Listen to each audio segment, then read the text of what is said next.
এই মুখ্যমন্ত্রী মানে এটা মুখ্যমন্ত্রী তো বলা চলে না, হিসাব মতন হলো মূর্খমন্ত্রী আমাদের পশ্চিমবঙ্গের। খুব কষ্ট, ধিক্কার জানাই ওনাকে। আপনি পারলে এমনিতেই পদত্যাগ করুন, আপনাকে তো পদত্যাগ করতে হবেই। আমরা চাইছি আপনি স্বইচ্ছে আপনি নিজস্ব পদত্যাগ করুন, কেন সামনে ভোট, আপনাকে জনতা টেনে হিচড়ে নামাবে। যদি টেনে হিচড়ে নামাতে আপনি যদি না চান, আপনার সসম্মানে আমরা চাই আপনি নিজেই পদত্যাগ করুন। অবশ্যই পরিবর্তন চাইছি।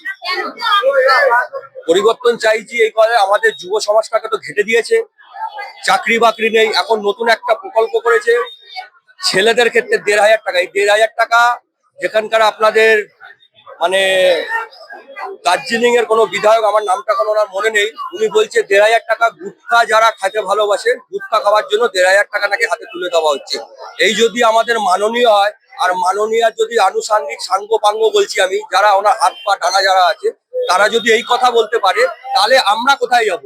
আমরা তো বড় বড় সিনিয়র বা বড় বড় যারা আমাদের মাথা, তাদের কথা তো আমরা ইনফ্লুয়েন্স হবো। ওনারা যদি এইভাবে আমাদেরকে বলে গুটখা খেতে টাকা দিচ্ছি, সিগারেট খেতে টাকা দিচ্ছি, তাহলে আমরা কি করবো? আমরা বেকার হয়ে বসে রয়েছি। আমাদের তো চাকরি বাকরি চাচ্ছে, যারা চাকরি করতে পারছে না, যারা পুলিশ যে আমাদের শিক্ষাজীবীদের হাত থেকে বেরিয়েছে, শিক্ষাজীবীদের হাত থেকে বেরিয়েছে, এই পুলিশ আমাদেরকে শিক্ষাজীবী লোকদেরকে লাথি মারছে। আজকে চাকরির অবস্থায় ১২০০, ১১০০, ১৫০০ দিন ধরে এরা বসে বসে বসে বসে চাকরি পাচ্ছে না। আর মাননীয় কি করছে, এখন ভোটের প্রচারের জন্য ১,৫০০ টাকা করে ইয়াং ছেলেদের হাতে দিচ্ছে। এটা ঠিক না, এটার বিরুদ্ধে আমরা আন্দোলন করছি। এবং আমরা চাই এই মুখ্যমন্ত্রী মানে এটা মুখ্যমন্ত্রী তো বলা চলে না, হিসাব মতন হলো মূর্খমন্ত্রী আমাদের পশ্চিমবঙ্গের। খুব কষ্ট, ধিক্কার জানাই ওনাকে। আপনি পারলে এমনিতেই পদত্যাগ করুন, আপনাকে তো পদত্যাগ করতে হবেই। আমরা চাইছি আপনি স্বইচ্ছে আপনি নিজস্ব পদত্যাগ করুন, কেন সামনে ভোট, আপনাকে জনতা টেনে হিচড়ে নামাবে। যদি টেনে হিচড়ে নামাতে আপনি যদি না চান, আপনার সসম্মানে আমরা চাই আপনি নিজেই পদত্যাগ করুন। তাহলে আমাদের যুব সমাজের জন্য ভালো হবে এবং সিনিয়র লোকদের জন্য ভালো হবে। আগামীতে আমরা ভালোভাবে থাকতে পারবো, ভালোভাবে বাঁচতে পারবো। আমরা এই ১,৫০০ টাকা চাই না, আমরা চাই কাজ।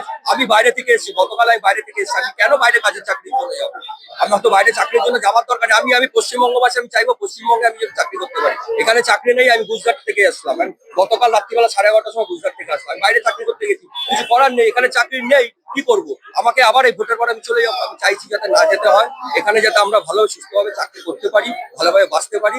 আমরা সেই জন্যই আমাদের এই পরিবর্তন মিছিল বা যাই বলতে পারুন, বা মাননীয় পদত্যাগ তো আমরা চাইছি। মানে উনি নিঃসম্বন্ধে উনি পদত্যাগ চাইছি, নয়তো জোরহাত করে বলছি মাননীয় আপনি পদত্যাগ করুন। কারণ এরপর আপনার ভীষণ কষ্ট হবে এবং আপনি দুঃখিত হবেন, লজ্জিত হবেন যে আপনাকে জনতারা টেনে হিচড়ে নামাচ্ছে। সেটা যেন না করতে হয়, তাই জন্য আপনি নিজের থেকে পদত্যাগ করুন। জয় শ্রীরাম, ভারত মাতার জয়।